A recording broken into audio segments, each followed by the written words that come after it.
Atong sayro ng dugang pang mga balita sa Mindanao. Makauban nato si James Paulo Yap live sa Cagayan de Oro City. James? Salamat, Sarah. Sobra libo ka mga PNP personnel sa Police Regional Office 10 ang ipakatag sa pampublikong lugar sama sa mga sementeryo sa Northern Mindanao.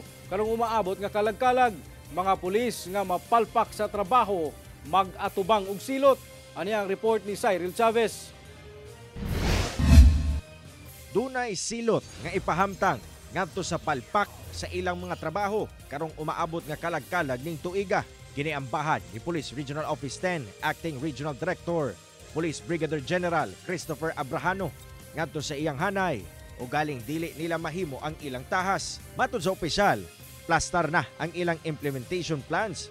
Busa kinahanglan kining sundon aron mahimong hapsay ang kalag-kalag sa tibok Northern Mindanao. And this implementation plans entails that if you do not do your job, meron kang kalalagyan. So there'll be administrative sanctions if these provisions are not followed. Dugang sa opisyal, nga moabot ngadto sa 1,100 ka mga police personnel ang ilang i-deploy sugod Oktubre 29 hangtod Nobyembre 3 ning tuiga aron masiguro nga luwas, hapsay ug malinawon ang pagduaw sa publiko sa ilang mga minatay.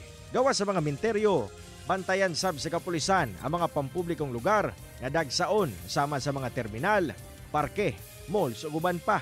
Magmuntar sab sila og mga police assistance desk sa nagkadiyang lugar aron dali ra maduulan sa katawhan ang mga pulis ug galing adunay emerhensiya. So we need police assistance desk on our highways, ang ating mga tourist destinations, kailangan may mga tourist police tayo doon, at police assistance hub. At ang pinaka-importante, iiwan nila yung mga bahay nila. So we will have to watch. Samtang pipila ka semana una ang kalag-kalag, nagpadayon ang redevelopment sa pinakadakong pampublikong menteryo sa Cagayan de Oro City nga City Memorial Park sa Bulunsuri sa Barangay Kamamanaan. Busa, doble na ang paningkamot sa mga trabahante aron mahuman kini.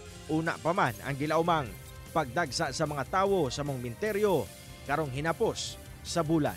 Kauban si Roland Cañas, Cyril Chavez, 1 Mindanao.